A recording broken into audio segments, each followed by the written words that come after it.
open doors, he entered the door on his left.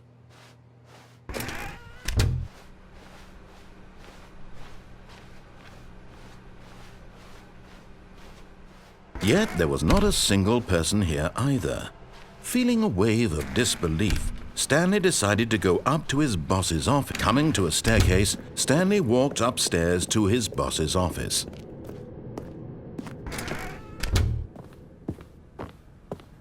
Okay, I think we all know the drill by now. Blah, blah, blah. Dark secrets, the keypad. Stanley pushes some buttons. Oh, hey, look, it's a new passageway. Quelle surprise.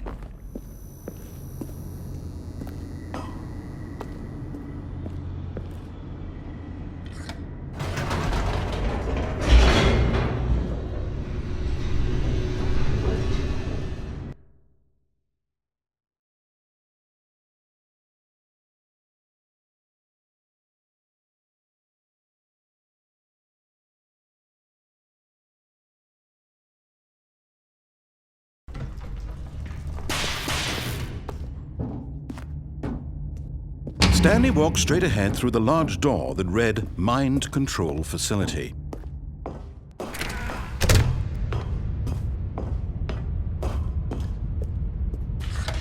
The lights rose on an enormous room packed with television screens. What horrible secret did this place hold? Stanley thought to himself. Did he have the strength to find out?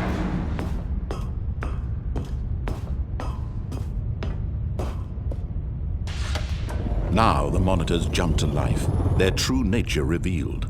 Each bore the number of an employee in the building, Stanley's co-workers.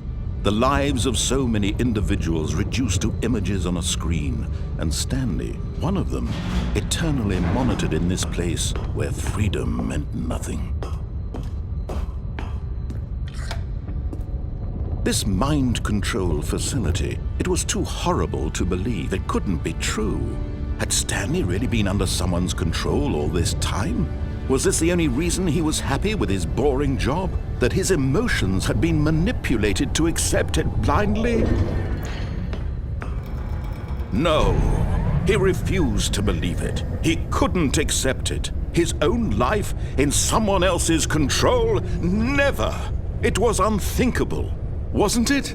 Was it even possible? Had he truly spent his entire life utterly blind to the world?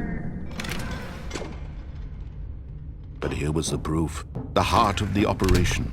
Controls labeled with emotions, happy or sad or content, walking, eating, working, all of it monitored and commanded from this very place. And as the cold reality of his past began to sink in, Stanley decided that this machinery would never again exert its terrible power over another human life. For he would dismantle the controls once and for all. Oh, Stanley, you didn't just activate the controls, did you? After they kept you enslaved all these years, you go and you try to take control of the machine for yourself. Is that what you wanted? Control? Stanley, I applaud your effort, I really do. But you need to understand, there's only so much that machine can do. You were supposed to let it go, turn the controls off, and leave. If you want to throw my story off track, you're going to have to do much better than that.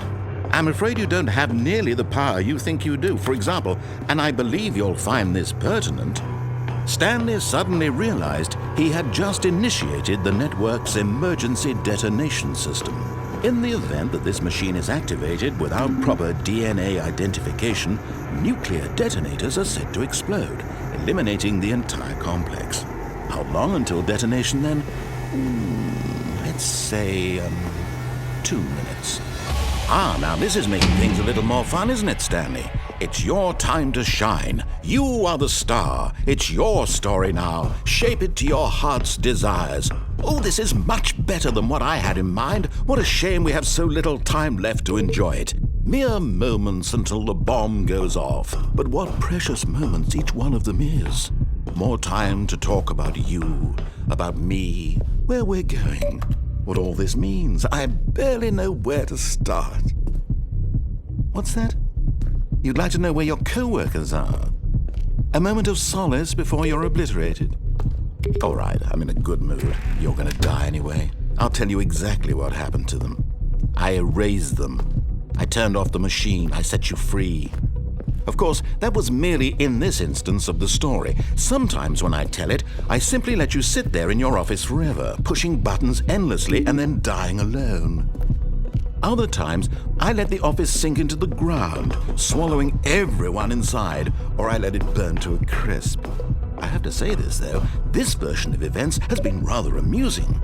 Watching you try to make sense of everything and take back the control wrested away from you, it's quite rich. I almost hate to see it go. But I'm sure whatever I come up with on the next go-around will be even better. My goodness, only 34 seconds left. But I'm enjoying this so much. You know what? To hell with it. I'm going to put some extra time on the clock. Why not? These are precious additional seconds, Stanley. Time doesn't grow on trees. Oh dear me, what's the matter, Stanley? Is it that you have no idea where you're going or what you're supposed to be doing right now? Or did you just assume when you saw that timer that something in this room was capable of turning it off? I mean, look at you. Running from button to button, screen to screen, clicking on every little thing in this room. These numbered buttons, no, these colored ones, or maybe this big red button, or this door. Everything, anything, something here will save me. Why would you think that, Stanley? That this video game can be beaten? Won? Solved?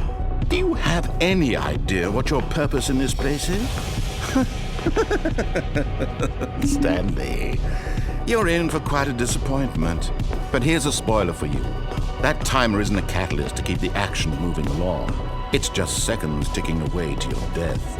You're only still playing instead of watching a cutscene because I want to watch you for every moment that you're powerless. To see you made humble. This is not a challenge. It's a tragedy. You wanted to control this world, that's fine.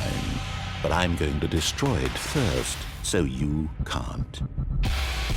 Take a look at the clock, Stanley. That's 30 seconds you have left to struggle. 30 seconds until a big boom and then nothing. No ending here, just you being blown to pieces. Will you cling desperately to your frail life, or will you let it go peacefully? Another choice. Make it count. Or don't. It's all the same to me, all a part of the joke. And believe me, I will be laughing at every second of your inevitable life from the moment we fade in until the moment I say, happily ever after.